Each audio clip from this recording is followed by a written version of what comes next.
What's up everyone, thanks for watching this week. We're still working on the twin turbo wagon, finishing up the front sway bar and end link replacement.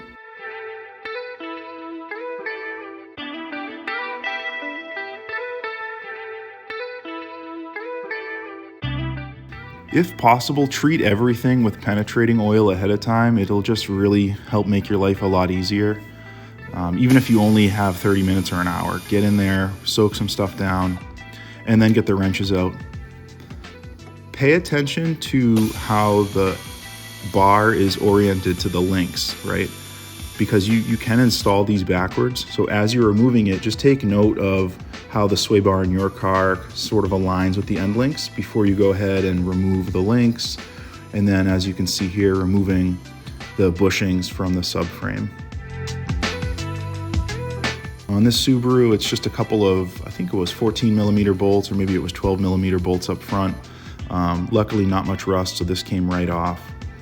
And again, I just made a quick note of how the bar was oriented as I slipped it through the subframe here. Now I'm putting the new Cusco bar on. You can see I already have the Whiteline end links installed loosely up in the front on either side of the car, and I'm just sort of loosely positioning this in place. Now, this 22mm sway bar and these aluminum end links should dramatically help improve steering feel and responsiveness. So I'll be posting videos about that later, just with my impressions of sort of a before and after. So I'm getting the sway bar bushings buttoned up here, again loosely fit, just checking that they're not totally tightened up. And now moving on to the end links, pay attention to the hardware because it does make a difference if you have big washers and small washers. They do need to be oriented properly to make sure that there's enough torque put down on the bushings. And again, this is application specific, but just pay attention to the hardware during your install. Once again, it's loosely fit, it's not completely tightened down yet.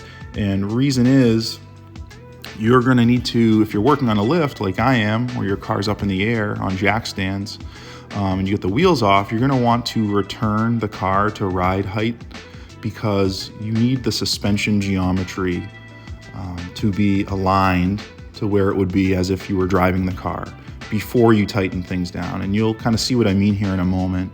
On the rear, when the car touches the ground, those links and the bar you can see sort of move into a slightly different position. So it's another little important step to make sure before you tighten everything down, get the car on the ground if it isn't already. So I went through and buttoned up the front and rear. Moving back up front, I'm replacing the front control arm bolts with the longer Cusco bolts to fit the power brace. Once again, loosely fitting that power brace into place is the key. So I'm just inserting the new bolts here through the front of the control arm. And then I'll go ahead and grab the Cusco brace and pop it in place loosely on the other end of those where the threads are. Look at that thing, the price tag's still hanging on it. Woo! Now you go to the rear, remove the bolts that put that control arm bushing to the subframe and simply replace the bolts.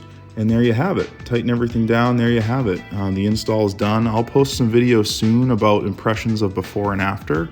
I'm very excited to see what happens. Peace.